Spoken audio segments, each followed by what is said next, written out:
കേരളത്തിലെ മാധ്യമങ്ങൾ ഏറ്റവും അധികം വേട്ടയാടിയ എം പി ആരാന്ന് ചോദിച്ചാൽ തൃശ്ശൂർ എം പി സുരേഷ് ഗോപിയാണ്. നേരത്തെ സുരേഷ് ഗോപിയുടെ അടുത്ത് പ്രകോപനപരമായ ചില ചോദ്യങ്ങൾ ചോദിച്ചാൽ അതേ നാണയത്തിൽ തിരിച്ചടിക്കുമായിരുന്നു. പക്ഷേ കഴിഞ്ഞ ദിവസം തൃശ്ശൂർ റെയിൽവേ സ്റ്റേഷനിൽ വന്നിറങ്ങുന്നു, വോട്ട് വിവാദവുമായി ബന്ധപ്പെട്ട പല ചോദ്യങ്ങൾ ചോദിക്കുന്നു, ഒന്നും മിണ്ടുന്നില്ല. പിന്നാലെ നടന്നു ചെന്നപ്പോൾ അവസാനം ചോദിച്ചു, ഇത്രയൊക്കെ സൃഷ്ടിച്ചിട്ടും മതിയായില്ലേ എന്നുള്ള ഒരു അല്പം ദേഷ്യം കലർന്ന രീതിയിൽ ചോദിക്കുകയും ചെയ്യുന്നുണ്ട്. എന്തിനാണ് ഈ സുരേഷ് ഗോപി ഇങ്ങനെ വിടാതെ പിന്തുടരുന്നത്? അതിൻ്റെ ഉത്തരം ഇന്നലെ ശോഭാ സുരേന്ദ്രൻ ഒരു മാപ്പറയോട് പറയുന്നത് ഞാൻ കണ്ടു. ഒരു ചാനലിൽ നിന്ന് ഉള്ള ഒരു യുവതി ശോഭാ സുരേന്ദ്രനോട് ഇങ്ങനെ ചോദിക്കുക, സുരേഷ് ഗോപിക്ക് എതിരായിട്ടുള്ള ചോദ്യം.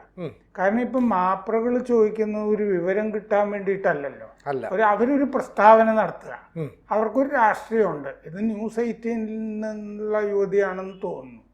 അപ്പോൾ അങ്ങനെ എന്തിനാണ് പെരുമാറുന്നത് സുരേഷ് ഗോപി എന്നൊക്കെ. അപ്പോൾ ഇത് ആ ചോദ്യം മുഴുവൻ കേട്ട ശേഷം ശോഭാ സുരേന്ദ്രൻ പറഞ്ഞു, പണ്ട് നിങ്ങളെപ്പോലെ ഒരു മറ്റേ മാധ്യമ പ്രവർത്തകയുടെ മകളെപ്പോലെ കണ്ടിട്ടാണ്. കാരണം അദ്ദേഹത്തിന് പ്രായമായ മക്കളൊക്കെ ഉണ്ട്. തോളത്ത് കൈവച്ച് കഴിഞ്ഞപ്പോൾ ഇത് പീഡനമാണെന്നൊക്കെ പറഞ്ഞ് നടന്നിരുന്ന ആളുകളല്ലേ നിങ്ങൾ. ഇപ്പം നിങ്ങളോട് സംസാരിക്കാൻ അപ്പോൾ അതുകൊണ്ട് സൗകര്യമില്ലെന്നേ. എന്തെങ്കിലും ഒരു അത്യാവശ്യം എന്തെങ്കിലുമൊക്കെ ഉള്ള സമയത്താണെങ്കിൽ അദ്ദേഹം സംസാരിച്ചോളും, അതായത് നിങ്ങളെ വിളിച്ച് സംസാരിച്ചോളും. അത് ആ സമയത്ത് ചെയ്തോളും. ഏത് ഘട്ടത്തിലാണ് നിങ്ങൾ പീഡനെന്നും ദ്രോഹെന്നും ഒക്കെ പറയുന്നതെന്ന് അറിയില്ലല്ലോ. അപ്പൊ ആ അവസ്ഥയിലാണ് നിങ്ങൾ കൊണ്ടെത്തിച്ചിരിക്കുന്നത്. മര്യാദയ്ക്ക് നിങ്ങളോട് പെരുമാറിയും സംസാരിച്ചും ഒക്കെ നടന്നിരുന്ന ഒരാളാണ്. പക്ഷെ നിങ്ങൾ അദ്ദേഹത്തിന് വേട്ടയാടുകയായിരുന്നു.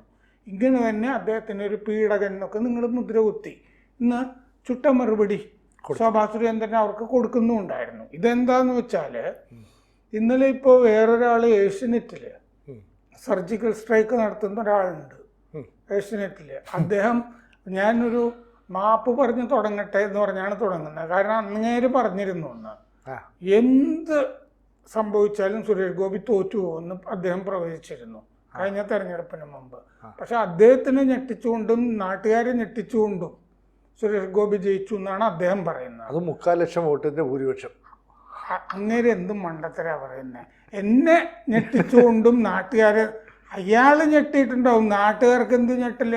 നാട്ടുകാര് സുരേഷ് ഗോപി അതിന് മുമ്പുള്ള ഒരു തെരഞ്ഞെടുപ്പിൽ തോറ്റിട്ടുണ്ട്. അത് കഴിഞ്ഞ് സുരേഷ് ഗോപി അവിടെ ഉണ്ടായിരുന്നു അല്ലേ, ജനങ്ങൾക്കിടയിലുണ്ടായിരുന്നു. എന്നിട്ട് ജനങ്ങൾക്കിടയിൽ അത്രയും കാലം ഉണ്ടായി അവിടെ വോട്ടൊക്കെ ചേർത്തില്ലേ. 5 കൊല്ലം 6 കൊല്ലം അവിടെ നടന്നിരുന്ന ഒരാളെ പറ്റിയിട്ടേ അങ്ങേർക്കും ഭാര്യയ്ക്കും ഒക്കെ അവിടെ വോട്ട് എന്ന് പറഞ്ഞാൽ അവിടെ വോട്ടുണ്ടായതും കുറ്റം. അങ്ങനെയല്ലേ വന്നിരിക്കുന്നത്.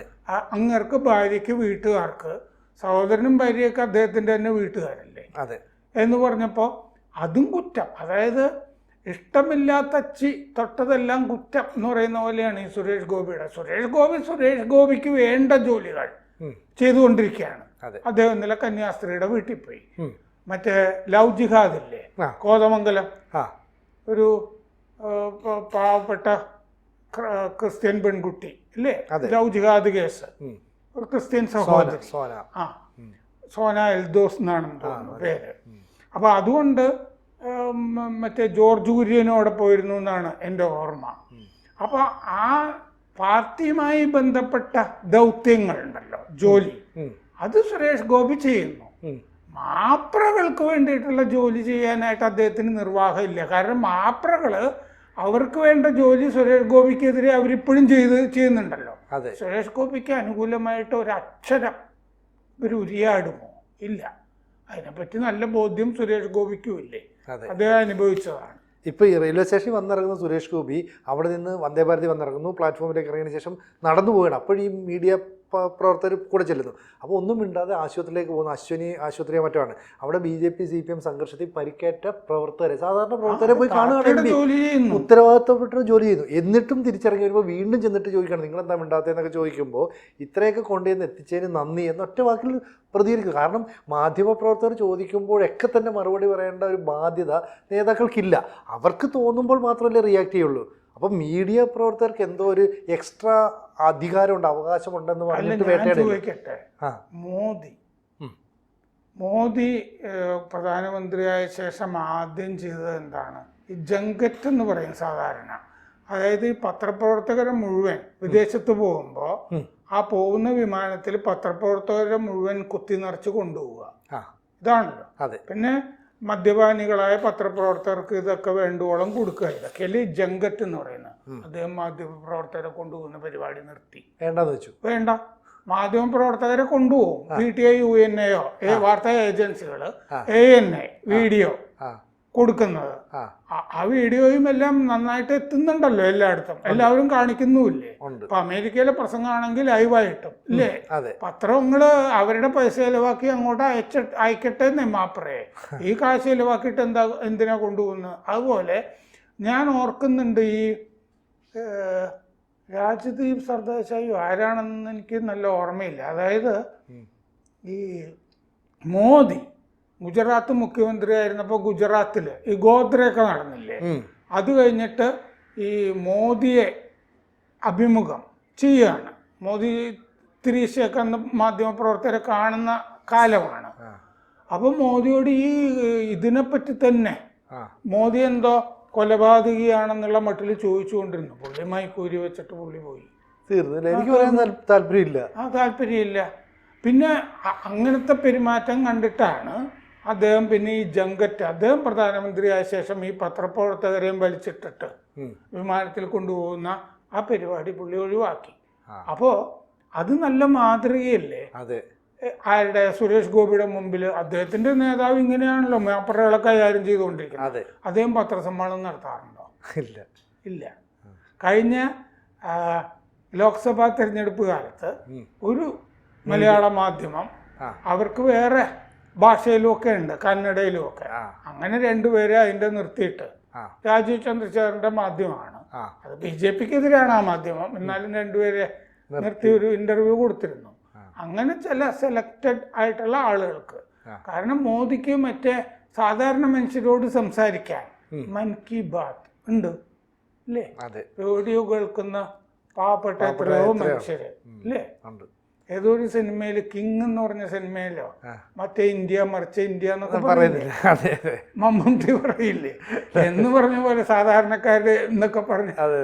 അങ്ങനത്തെ ഇന്ത്യയെ പറ്റി നല്ല ധാരണയുണ്ട് ഈ മോദിയെ പോലുള്ള ആളുകൾക്കും. സുരേഷ് ഗോപിയെ ജയിപ്പിച്ച ആളുകളും സാധാരണക്കാരാണല്ലോ, ഈ മാപ്രകളല്ലല്ലോ ജയിപ്പിച്ചേ. സുരേഷ് ഗോപി ജയിക്കും എന്നുള്ള വിവരം കിട്ടിയിട്ടും മനോരമ എന്താ പറഞ്ഞത്? മറ്റേ മുരളീധരന്റെ വോട്ട് കുറവാണെന്ന് കാണിച്ചു, എന്നിട്ടും മുരളീധരൻ ജയിക്കുന്നതാണ് മനോരമ ന്യൂസ് പറഞ്ഞത്. അപ്പോൾ ജനങ്ങളുടെ പൾസ് എന്ന് പറയുന്നത് ഇത് നല്ലതാണ്, ഈ സുരേഷ് ഗോപിയെ വേട്ടയാടുന്നത്. കാരണം കെ സുരേന്ദ്രൻ ഇന്നലെ പറഞ്ഞു, ഇനി 2029 2034 സുരേഷ് ഗോപി തന്നെ തലയെടുപ്പോടുകൂടി ജയിക്കും. തെച്ചിക്കോട്ടുകാവ് രാമേന്ദ്രൻ എന്നൊക്കെ പറയുന്നത് പോലെ തലയെടുപ്പോടെ നിൽക്കും. സ്ത്രീകളല്ലേ അദ്ദേഹത്തിന് ജയിപ്പിച്ചിരിക്കുന്നത്. പിന്നെ മുസ്ലിം ലീഗിന് കൺഫ്യൂഷൻ ഉണ്ടായി എന്നാണ് പറയുന്നത്. അവിടുത്തെ മുസ്ലിം വോട്ടർമാർക്ക്, മുസ്ലിം ലീഗിനല്ല, 10-25% വോട്ടർമാരുണ്ടെന്ന്. അവർക്ക് മറ്റേ CPI സ്ഥാനാർത്ഥിക്ക് കൊടുക്കണോ കോൺഗ്രസ് സ്ഥാനാർത്ഥിക്ക് കൊടുക്കണോ എന്ന് സംശയം വന്നിട്ടേ ഇത് സ്പ്ലിറ്റായിപ്പോയി. അതുകൊണ്ട് സുരേഷ് ഗോപി ജയിച്ചു എന്നാണ് ഇന്നലെ ഉണ്ണി ബാലകൃഷ്ണൻ പറയുന്നത് കേട്ടത്. ഉണ്ണി ബാലകൃഷ്ണന്റെ കയ്യിൽ ഇതളക്കാനുള്ള മാബിനിയുണ്ടോ? മുസ്ലിങ്ങള് ആർക്ക് വോട്ട് ചെയ്തെന്ന്? സ്ത്രീകള് എമ്പാടും വോട്ട് ചെയ്തിട്ടുണ്ട്. മുസ്ലിം സ്ത്രീകളും വോട്ട് ചെയ്തിട്ടുണ്ട്. സ്ത്രീകളല്ലേ, ഒരുമാതിരി കൊള്ളാവുന്ന സ്ത്രീകൾ മുഴുവൻ സുരേഷ് ഗോപിക്ക് വോട്ട് ചെയ്തിട്ടുണ്ട്. കാരണം അദ്ദേഹം ചെയ്യുന്ന നന്മകളെ പറ്റിയൊക്കെ ബോധ്യവും ധാരണയൊക്കെ ഉണ്ട്. നേരിട്ട് കണ്ടും അനുഭവിച്ചറിഞ്ഞ ആൾക്കാരുണ്ട്. അതല്ലാതെ മുസ്ലിം വോട്ടിൽ സ്പ്ലിറ്റ് ആയതുകൊണ്ട് സുരേഷ് ഗോപി 70-72,000 വോട്ടാണ് ഭൂരിപക്ഷം, ചില്ലറ വോട്ടാണ്. അത് സാർ ഇപ്പം പറയുന്നത് സുരേഷ് ഗോപി ജയിച്ചു കഴിഞ്ഞിട്ട് 7-8 മാസം കഴിഞ്ഞു. എന്നിട്ടും ഈ വിജയത്തെ അംഗീകരിക്കാൻ കുറേ അധികം മാധ്യമപ്രവർത്തകർക്കും കോൺഗ്രസിനും ഇടതുമുന്നണിക്കും കഴിയുന്നില്ല എന്ന് പറഞ്ഞാൽ അതിൻ്റെ കാരണം എന്തായിരിക്കും? ഇതെന്താന്ന് വെച്ച് കഴിഞ്ഞാൽ, ഞാനൊന്നും ശീലിച്ച മാധ്യമപ്രവർത്തനം അല്ലേ ഞാനീ കാണുന്നത്. നമ്മുടെ ജോലി റിപ്പോർട്ടിംഗ് ആണ്. അത് ഇവരെന്ത് പറഞ്ഞാലും നമ്മൾ അതുപോലെ. അതല്ലാതെ നമ്മുടെ രാഷ്ട്രീയം നമ്മളെപ്പോഴാണ്, നമ്മൾ വോട്ട് ചെയ്യുമ്പോഴല്ലേ പുറത്തിറക്കേണ്ടതുള്ളൂ.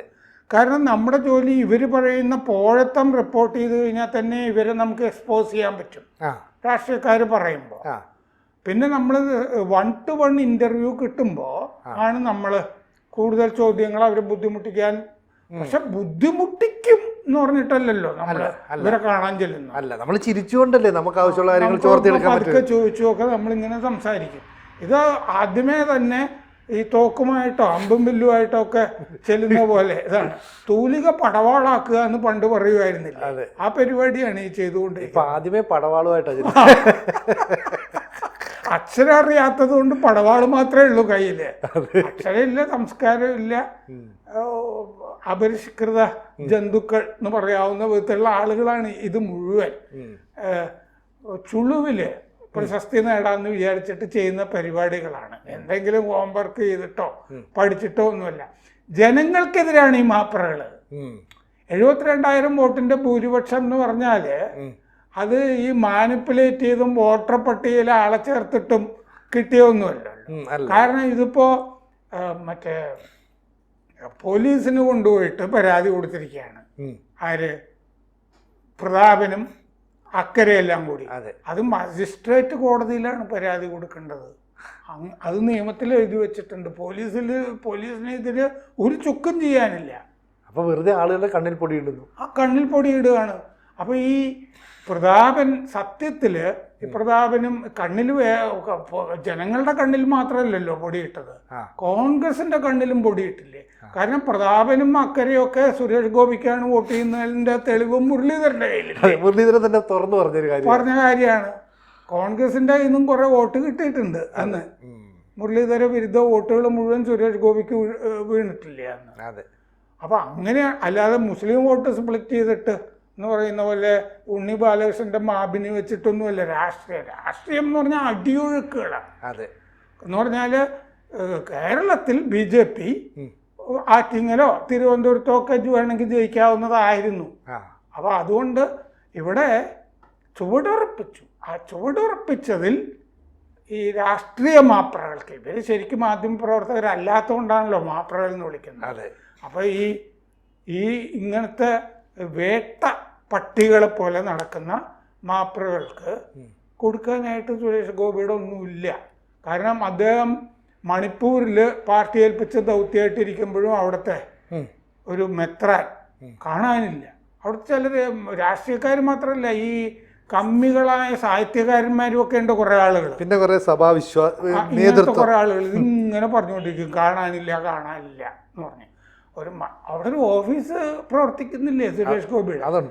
അദ്ദേഹത്തിന് മന്ത്രിപ്പണിയില്ലെങ്കിൽ അദ്ദേഹത്തിന് മന്ത്രിപ്പണിയിൽ നിന്ന് മോദി പുറത്താക്കില്ലേ? മന്ത്രിയുടെ ഓഫീസിൽ വേണ്ടേ? പിന്നെ കൊല്ലത്ത് അദ്ദേഹത്തിന്റെ സ്ഥലമില്ലേ? അവിടെയും കുറെ കാര്യങ്ങളില്ലേ? അവിടെ മറ്റേ എണ്ണ പര്യവേഷണം കാര്യങ്ങളൊക്കെ, അദ്ദേഹം പെട്രോളിയം മിനിസ്ട്രിയിലുള്ള മന്ത്രിയല്ലേ? എണ്ണ പര്യവേഷണങ്ങളും കാര്യങ്ങളും ഒക്കെ നടക്കാറുണ്ട്. അദ്ദേഹത്തിന്റെ ജോലിയുണ്ട്. MP എന്നുള്ള ജോലി അദ്ദേഹം നന്നായിട്ട് നിർവഹിക്കുന്നുണ്ട്. അതുകൊണ്ടാണല്ലോ വലിയ ഭൂരിപക്ഷമാണ് കേരളത്തിൽ കിട്ടിയ ഏറ്റവും വലിയ ഭൂരിപക്ഷങ്ങളിൽ ഒന്നാണ്. ഇത് ജനങ്ങളെ കൊഞ്ഞനം കുത്തുക, മാധ്യമ പ്രവർത്തനത്തിന് കൊഞ്ഞനം കുത്തുക, ഇതിന്റെ ബാലപാഠങ്ങൾ അറിയാതിരിക്കുക. മാധ്യമ പ്രവർത്തനത്തിന്റെ നമുക്ക് ചോദ്യങ്ങളും ചോദിക്കാം, മര്യാദക്കുള്ള കാര്യങ്ങൾ ചോദിക്കാം. ഇദ്ദേഹം മറ്റേ MP എന്നുള്ള പ്രവർത്തനത്തിൽ എന്തെങ്കിലും വീഴ്ച വരുത്തിയിട്ടുണ്ടോ? പാർലമെന്റിൽ പോകാതിരുന്നിട്ടുണ്ടോ? അത്തരം കാര്യങ്ങളിലൊക്കെ ചോദ്യം ചെയ്യാം. പക്ഷെ നിങ്ങൾ ഈ രാഷ്ട്രീയം തന്നെ കൈയാളാൻ പാടില്ല. നിങ്ങളെ ഞങ്ങൾ കേരളത്തിൽ വച്ചേക്കില്ല, തൃശ്ശൂരിൻ്റെ മണ്ണിൽ കാലുകുത്തിക്കില്ല. ഇത് തീരുമാനിക്കാനൊക്കെ മാപ്രകൾക്ക് എന്താ അവകാശം? കൂടുതൽ വാർത്തകളും വിശേഷങ്ങളും നിങ്ങളിലേക്ക് എത്താൻ ABC മലയാളം സബ്സ്ക്രൈബ് ചെയ്യുക, ബെൽബട്ടനും അമർത്തുക.